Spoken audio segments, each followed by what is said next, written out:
The most dangerous lies are not found in the answers people give you. They are hidden in the questions they ask. You have felt it. A conversation ends and a fog of confusion descends upon you. You feel drained, uncertain, as if you have just lost a game you did not even know you were playing. You replay their words in your mind, searching for the moment the ground shifted beneath you, but you find nothing overt, nothing you can prove. The unease lingers, a quiet alarm in your soul telling you that your peace has been stolen, but you cannot name the thief. This is the quiet poison of manipulation. It does not announce itself with threats or anger, but with carefully crafted questions designed to disarm you, to make you doubt your own perception, to turn your own mind against itself. You find yourself justifying your decisions, defending your boundaries, explaining your very existence to someone who has no right to ask. You believe you are having a reasonable discussion, but you are being led into a cage, built bar by bar from your own words. You are answering their questions, but you are not hearing what they are truly asking. You are not seeing the weapon that is aimed directly at your clarity. But the ancient Stoics, men who navigated the treacherous politics of the Roman Empire, were not just philosophers, they were masters of human nature. They understood that the most effective defense against a liar is not to argue, but to see the pattern, to understand the weapon, and to refuse to be wounded by it. They taught that these manipulative questions are not personal attacks, but as predictable tactics. Once you learn to recognize them, they lose all their power. This is not a lesson in arguing.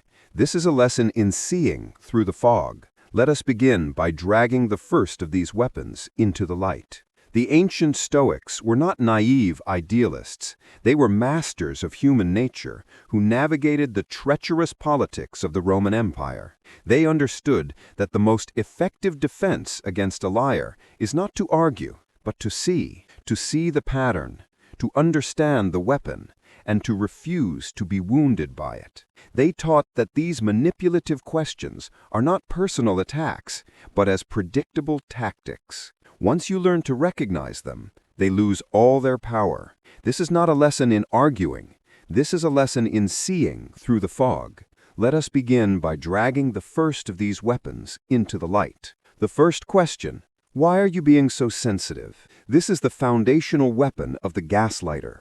It sounds like a question of concern, but it is an accusation in disguise. The true meaning is not, "Help me understand your feelings." The true meaning is, your feelings are wrong. Your perception is invalid. The problem is not my action, but your reaction. They are attempting to dismantle your most valuable defense, your intuition. They want to take your awareness, your sensitivity to the cracks in the wall, and reframe it as a weakness, a flaw in your character. But Seneca warned us, we suffer more often in imagination than in reality. The manipulator knows this. They plant a seed of doubt in your imagination until you begin to question your own sanity, until you become your own jailer. The truth is, sensitivity is not weakness. It is a higher form of intelligence. It is the ability to perceive what is not being said. A person who values truth will never shame your perception. Only those with something to hide fear your clarity. The second question: you trust me, right? This question is a subtle form of emotional blackmail. It is not a genuine inquiry. It is a trap designed to make you feel guilty for the very act of questioning. A person who has earned trust never needs to demand it. Their consistency is their proof. Their actions are their bond. But when someone insists on your trust, what they are truly saying is, stop thinking, stop observing, surrender your judgment to me. Epictetus taught that it is impossible for a man to learn what he thinks he already knows. The manipulator uses this question to shut down your learning, to halt your inquiry. They want you to believe that caution is a form of betrayal. But caution is not betrayal. Caution is wisdom. Think of the business partner who asks for your investment but will not show you the books, whispering, "You trust me, right?" They are not asking for trust.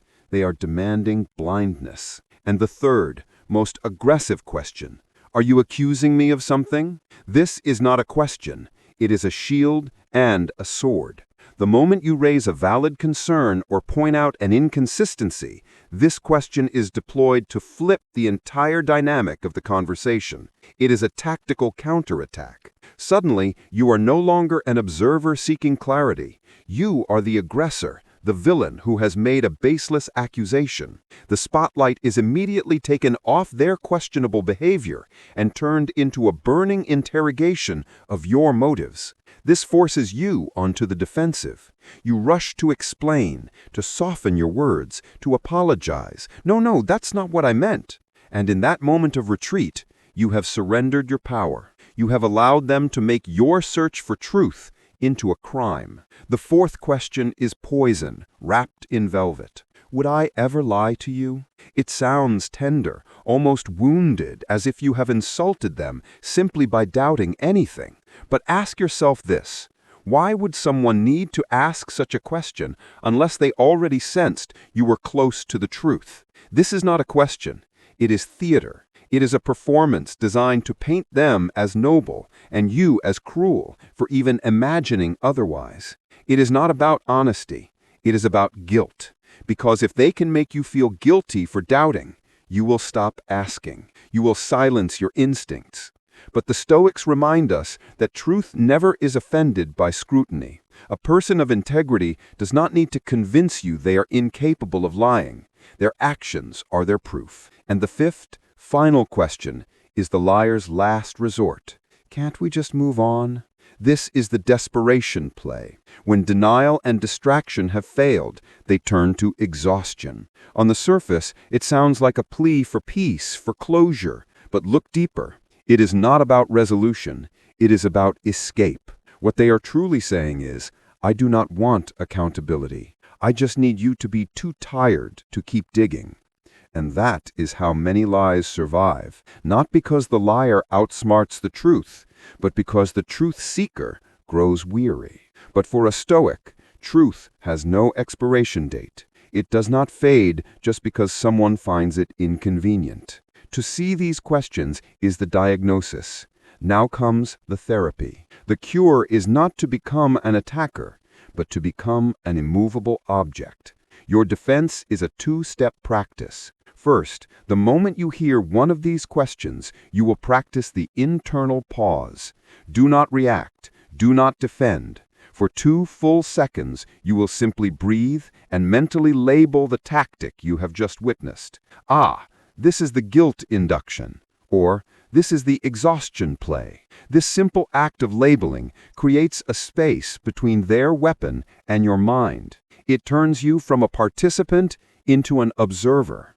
And second, you will respond not with emotion, but with a calm, clarifying question that returns the pressure to its source. When they ask, "Are you accusing me of something?" you will calmly reply, "Should I be?" When they plead, "Can't we just move on?" you will state, "I will move on when I understand what happened, not before." You do not need to argue. Your clarity is your weapon. Liars thrive on emotion. They need you to lose your balance. But the Stoic stands like a rock in a storm, observing the chaos without becoming part of it. Your calm is their confusion. Your silence is their exposure. The man who sees clearly is dangerous, not because he is violent, but because he cannot be controlled. You are not cruel for having standards. You are not harsh for seeking truth. You are awake, and in a world of shadows, the awake are feared. If you are ready to see through the fog, declare it. Write, "I choose clarity," in the comments below. Join those who refuse to be manipulated, and subscribe, for the work of forging an unbreakable mind has only